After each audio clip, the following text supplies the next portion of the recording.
দেখুন, ঘরে বসেই কিভাবে আপনার ব্যাংক খাতার সঙ্গে বা অ্যাকাউন্ট নাম্বারের সঙ্গে আপনার যে আধার কার্ডটা আছে সেটা লিঙ্ক করাবেন। কারণ এটা করা না থাকলে আপনারা যে সমস্ত গভর্নমেন্ট যোজনার সুযোগ সুবিধা নিয়ে থাকি আমরা, যেমন এলপিজি গ্যাস কানেকশন হয়ে যাক বা কোনো স্কলারশিপ হয়ে যাক, সেই টাকাগুলো কিন্তু আসবে না।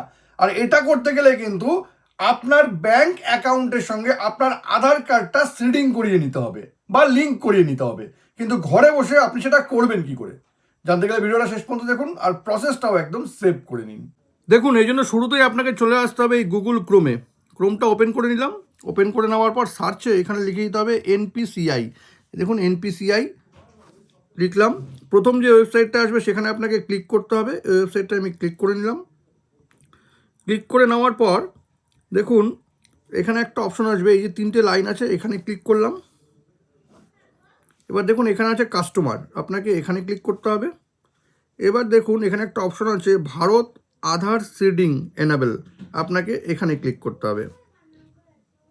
এবার এখানে ক্লিক করে নেওয়ার পর দেখুন একটা পেজ ওপেন হবে। এই দেখুন এই পেজটা ওপেন হয়ে গেছে। এখানে দেখুন লেখা আছে আধার সিডিং, আপনাকে এখানে ক্লিক করতে হবে। এইবার এখানে আপনার আধার নম্বরটা দিয়ে দিতে হবে। এখানে সিডিং অপশনে ক্লিক করতে হবে। এই সিলেক্ট ব্যাংক থেকে আপনার সমস্ত ব্যাংক, আপনার যেই ব্যাংকে অ্যাকাউন্ট আছে সেই ব্যাংকটা নিয়ে নিতে হবে। ঠিক আছে, এটা নিয়ে নেওয়ার পর এখানে আপনার অ্যাকাউন্ট নাম্বারটা দিতে হবে। অ্যাকাউন্ট নাম্বার কনফার্ম করতে হবে।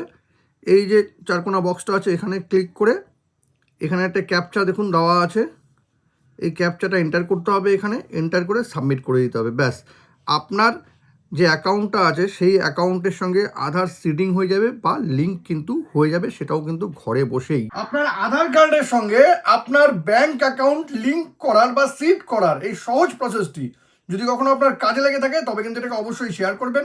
আর এরকম নতুন নতুন ইনফরমেটিভ ভিডিও পেতে প্লিজ সাবস্ক্রাইব আমার চ্যানেল সাবজেক্ট সম্রাটকে। Thank you.